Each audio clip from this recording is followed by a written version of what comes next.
back to the book of Daniel, which I said I would do. I'm just trying to follow through on honoring my word with coming back to this stuff. So this one is I'm part of the way through the chapter that talks about Nebuchadnezzar being humbled before God. And so this is just an interesting theme, but at the same time, I want to dig into it, but feel free if you guys have questions. I'm going to put up the live here so that I could see when you guys are talking, and hopefully it doesn't start talking over me. But long story short is I want to be able to communicate and have you guys give me some ideas. But most importantly, I want to get back in this and just finish strong here. So I can get into the chat and turn this on the live chat. So, all right, there we go. So let's do it. But it says, Nebuchadnezzar says, I thought it was good to declare the signs and wonders. Signs and wonders are used together frequently in the Hebrew in the Old Testament to indicate miracles. He says, I've seen enough miracles to know that his kingdom is beyond mine. It's everlasting. His dominion is beyond mine. It is from generation to generation. He wants everyone in the known world, howdy, okay, to know what he has discovered. I'm telling everybody, the whole world, as far as I see it, the story of the Most High God is the one who is the supreme being. I have seen enough miracles, enough signs and wonders to know that this God is beyond any other God. So you have here the personal testimony of a pagan king, the first monarch of the times of the Gentiles, giving you his spiritual biography. And I'm just going to keep going until I get somebody that pops through here. But feel free to ask questions or comment. Says, I, Nebuchadnezzar, was at rest in my house and flourishing in my place. And that's Daniel chapter 4. Now the world for the rest means free from apprehension and free from fear. His kingdom did not have any significant problems at the time. The empire was very settled and was experiencing no serious attacks. He was prospering in a fantastic way. And by the way, the word flourishing there is meant to grow green. Everything was greening in Babylon, and God decided it was time to shake things up. Moxie, thank you. Jesus loves you too. How's your day going? And where are you coming? Where are you watching from? Says, I saw a dream which made me afraid, and the thoughts of my bed and the visions of my head troubled me. How does the king react to yet another troublesome dream? Therefore, I issued a decree to bring in all the wise men of Babylon before me, that they might make known to me the interpretation of the dream. And that's Daniel chapter 4, verse 6. The wise men of Babylon, oh boy, the last time they came in, they couldn't tell the king anything. And he said he was going to kill them all. Well, 30 years has gone by, and they have been under the direction of the king to allow the worship and teaching of the God of the Israelites to take place throughout the kingdom.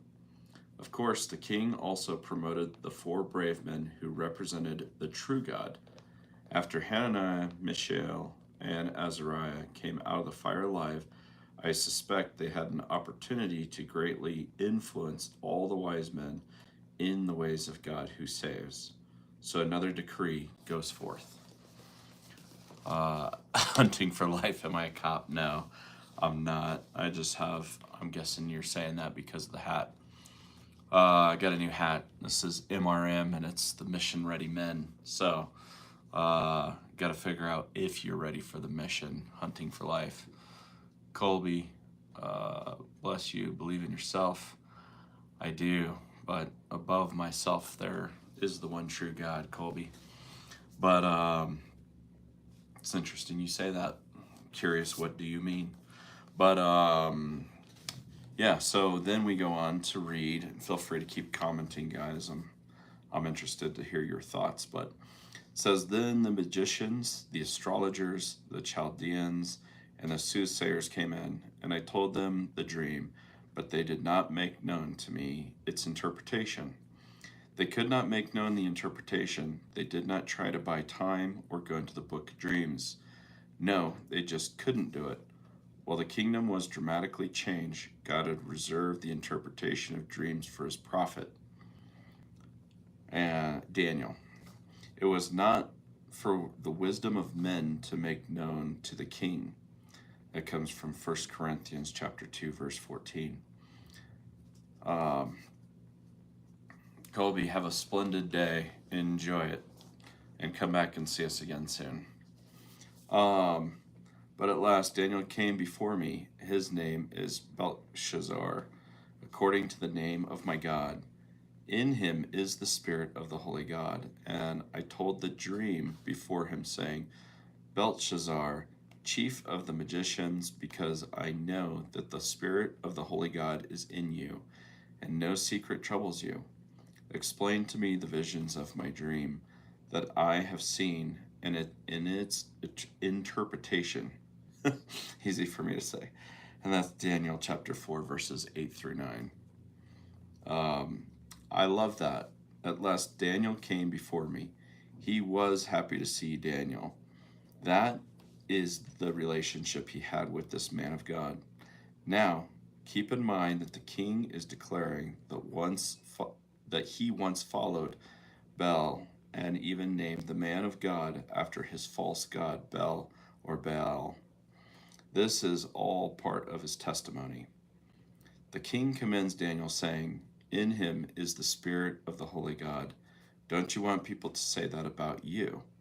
Could you imagine Joe Biden sitting down to pen a testimony of how you introduced him to God, and he said that about you? Daniel wouldn't defile himself with the king's meat, and Daniel wouldn't drink the king's wine, and Daniel wouldn't indulge in the immoralities and the excess of behavior that are against God. Daniel lived a pure and a holy and virtuous life, and the conclusion of Nebuchadnezzar would be that he had a holy and a virtuous God, because how a man worships God reflects what he believes about God. It's actually super interesting because I just saw that as I've been studying some of these other videos talking about unbelief or atheism.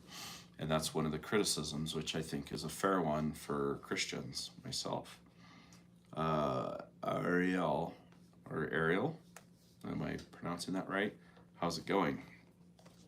Welcome here, by the way. In verse 9, Daniel is introduced by the king as the master of the magicians. This does not mean that Daniel was involved in Babylon's magic arts. That would have defiled him.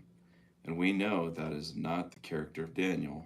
Rather, that we need to understand here is that this title meant he was over the higher education in Babylon. This was the role of one who oversaw the team that managed the documentation of the, education, the culture, and the science, the wisdom, the libraries, etc. Basically, the chief scholar of, or chief of wisdom. His very name became synonymous with wisdom, and that's from Ezekiel chapter 28, verse 3. These were the visions of my head while I was on my bed. I was looking, and behold, a tree in the midst of the earth, and its height was great. The tree grew and became strong. Its height reached to the heavens, and it could be seen to the ends of all the earth. Its leaves were lovely, its fruit abundant, and in it was food for all. The beasts of the field found shade under it. The birds of the heaven dwelt in its branches, and all flesh was fed from it. Daniel chapter 4, verses 10 through 12. Kobe, I experienced this myself when your mom died. What were you experiencing? Sorry. there's a little bit of a lag in the video, so I can't remember the maybe a point that I was making, but feel free to pop in and tell me. Holy crap, I've never seen Kyle. Yeah, I could almost look professional. I got the business in the front and the party in the rear with the with the hair. But yeah, thank you. I'm probably gonna cut my hair too. It's probably gonna happen, but I should do a poll and see what people vote for, and I'll get the haircut that the people want. It says this great tree rises out of the earth in a solitary manner. It extends to the heaven. It extends into the heavens, glorious, so that the whole earth can see it. And it's so tall, and all of the beasts gather under its shadow. All of the birds land in it, and they're provided food. And the earth and the whole earth can eat of its provision. That's what he saw in his dream. It's actually crazy too, because you guys, I'm sure you've seen some of the conspiracies around some of these massive trees that have been talked about before. Now, by the way, I might add this. Trees were frequently used in ancient times to symbolize great rulers. That's in Ezekiel chapter 17, verse 22, chapter 31, verses 2 through 6, and Amos chapter 2, verse 9. We see this image used in the kingdom of heaven in Matthew chapter 13, verses 31 through 32. The Lord's kingdom, like a mustard seed, will grow and fill the earth. The tree is Nebuchadnezzar, as we will read in a moment, Daniel chapter 4, verse 22. And this was some tree. Oh, a beautiful tree, a productive, fruitful, flourishing tree. And the whole world was enjoying its abundance, and it was feeding and providing for the world. But the dream had a second part, and this is what was a shocker in verse 13. I saw in the vision of my head while on my bed, and there was a watcher, a holy one, coming down from heaven. What is a watcher? This is how the ancients describe angels. He saw an angelic being, a holy one, and this angel declares the judgment of God, as we read of them doing in the book of Revelation. So Weiborg says, Kyle, I'm curious what your thoughts on marijuana. What part of it? It's funny you mentioned that, because we were talking about that in my last video. I've never done it, so I'm one of the rare people in Colorado that's never done marijuana, at least as far as I know, unless somebody snuck me some. I've tried CBD, like the medical, like the mind-altering component of it. It's more like for medical uses and for like relaxation. I may have noticed a subtle difference. It might have just been a placebo effect. But what it says here is that chop down the tree and cut off its branches, strip off its leaves and scatter its fruit. Let the beasts get out from under it and the birds from its branches. Nevertheless, leave the stump and the roots in the earth, bound with a band of iron and bronze in the tender grass of the field. Let it be wet with the dew of heaven, and let him graze with the beasts on the grass of the earth. Let his heart be changed from that of a man. Let him be given the heart of a beast, and let 7 times pass over him. It's interesting. And another thought too about marijuana is that I would venture to say this you could probably use the deductive rationale across the board when thinking about weed or alcohol. I mean, I haven't seen completely crazy behavior, but I also haven't seen it necessarily lead to a lot of great things. So it's kind of like the difference between having a drink and being drunk. And I feel like there's an important distinction, but it's not so easy to identify where the middle ground is there. So for myself, it's always easier to not drink if you're afraid of getting drunk. But at the same time, if you feel like you need a drink, just give yourself a limit.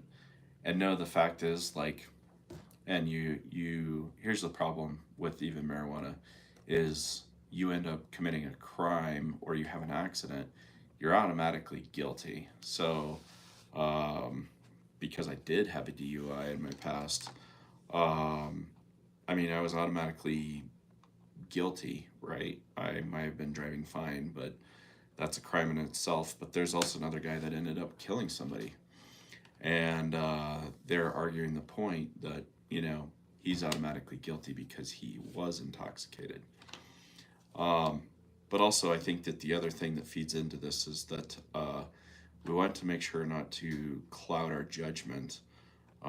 If for some reason the end times is here and we want to maintain a sober mind, um, and I think that that's like just being aware that the thief can come in the night, which is what I've said earlier. So I feel like, do I have any personal? I think it's from my personal observation. I've seen probably less craziness come out of that. I only ask because I and a close friend used to smoke and do Bible study, and it really burnt a lot of Bible passages into my memory. And your Bible reading streams bring back memories of interesting. Well, and maybe, I mean, I've never taken that approach, but I mean, if it helps you retain, I mean, within reason, the important part is not to skew it. And I guess I'd say this is just because for me in alcohol, I would enjoy certain aspects of doing things that were harder because it made that doing it, that pain part, uh, slightly less intense. So if I was going to work long hours or, do a project that was painful mentally or took a lot of extra discipline, I might take that approach. Tip Top says, I think medical marijuana is okay to escape pain or effects of Parkinson's. Yeah, I mean, I think that that's the point is, and there is the aspect of that too, where there's the health component. Um, and it's just being able to rightly divide that, just like anything.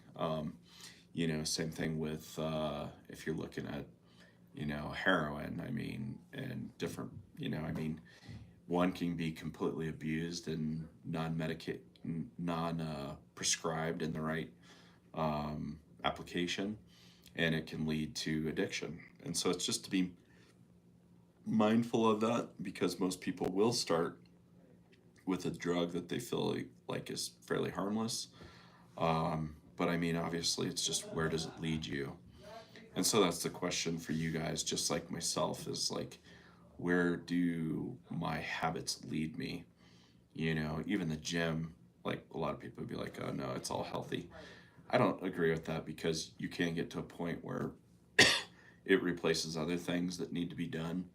I don't know if you guys ever heard of Arnold Schwarzenegger talking about, I don't know if his dad's funeral or somebody, I think he missed a funeral because that was getting in the way of his dream. And he could justify that for his own dream. Would I ever want to justify that myself? No, heck no. So it's all in the way that, we process that. But Weiberg says, somehow I don't see heroin Bible study catching on. No, I don't think so. But and that's just taking it to an extreme. And so I think like, the nature or the like following into that path is that some people, I mean, you could go into the extreme, very rare circumstance and maybe justify it where maybe people can't function if they have too much pain. So, but there's also a lot of other criteria that would need to be fulfilled um, to get there, right? So it's like just like anything else. Weiberg says, yeah, he did miss his dad's funeral for a bodybuilding competition, and he did take first place. Well, so there you go. I mean, and here's the thing is like, and if you're playing the devil's advocate on that, you could say, well, if he wasn't there, then he wouldn't have, proceeded on to his other accomplishments. but at the same time, maybe it didn't. Maybe it didn't matter. Maybe he was already on that path. What's up, Eric? Welcome back, man. So yeah, I mean, I think that the important part is not to justify it. I'm and speaking from my total inexperience with marijuana, like I just don't. That's not something I ever got into. So in that essence, it's like I'm speaking out of ignorance, to be honest. So, but yeah, I mean, and on the flip side, I mean, if your dad is passed away, then he's not going to know for sure that you're there. And if he knew that you loved him, then he knew that anyways.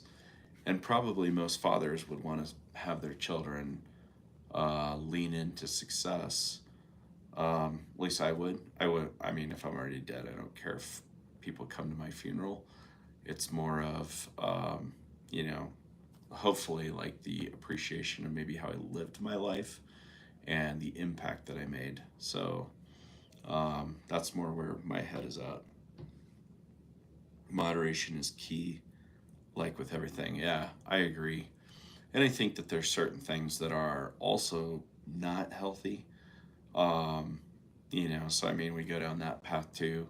I mean, but you know, I think that it's having enough mindfulness to be able to understand where you're at and why you're there. So that's a great thought too. So I don't know. Those are great thoughts though, guys, honestly. Um, so comes back to the tree in its current state is destroyed, chopped down. The whole thing comes to a crashing halt, but the stump is left. The stump, along with its roots, is alive and preserved with the fence around it so that it cannot be harmed, ready to regrow. But the description shifts from the stump preserved to pronouns of him and his. There is even the use of the word man with the condition of his heart revealed. So this vivid imagery is clearly about the ruler, Nebuchadnezzar, about to be cast down for a duration of 7 times. This is the same description used in Daniel chapter 7, verse 25, when describing the duration of the final Shemitah, known as the tribulation. That's just some of these words. Therefore, 7 times is 7 years. I'll put this over here since Nicole's about to be back. She doesn't want to be part of the Bible study video. But notice back in verse 16 for a minute, let his heart be changed. The heart biblically has reference to all of the thinking, cognitive, reasoning processes of man, which control everything. And his mind is literally to become that of an animal. This is a terrible psychological affliction known as lycanthropy, a man who thinks he's an animal. In fact, a man named Raymond Harrison witnessed such a case while working at a British mental hospital in 1946. The patient was in his early 20s and was hospitalized for 5 years. During that time, he spent the entire day from dawn to dusk outdoors on the grounds of the institution. The diet of this patient consisted exclusively of grass from hospital lawns. He never ate institutional food with other inmates, and his only drink was water. When they were able to detain the patient to examine him, they documented his lengthening hair and the coarse, thickening condition of his fingernails. Mr. Harrison's description ends with these words: without institutional care, the patient would have manifested precisely the identical physical conditions as those mentioned in Daniel chapter 4. That's interesting, especially as we look at the identity crisis going on with in our world right now. Pretty wild. And Weiborg, I don't know what you're saying, very true too, but it says this decision is by the decree of the watchers, and the sentence by the word of the holy ones, in order that the living may know that the Most High rules in the kingdom of men, gives it to whomever he will, and sets over it the lowest of men. Let's see how much further we got in this thing. These chapters are so long. All right, if you guys are down, I'll keep reading. I'll maybe read one more page through this, and I'll come back.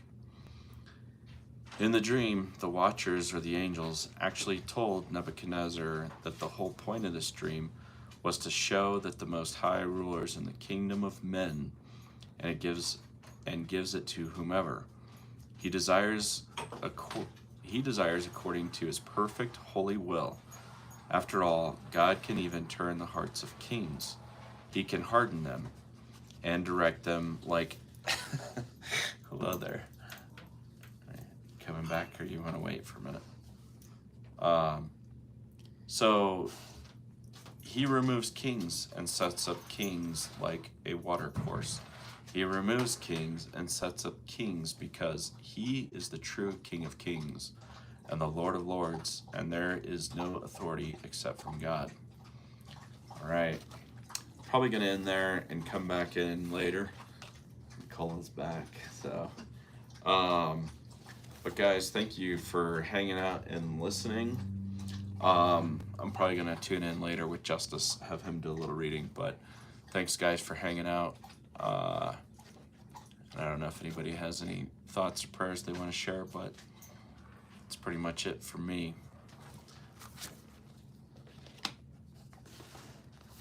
And no, maybe not.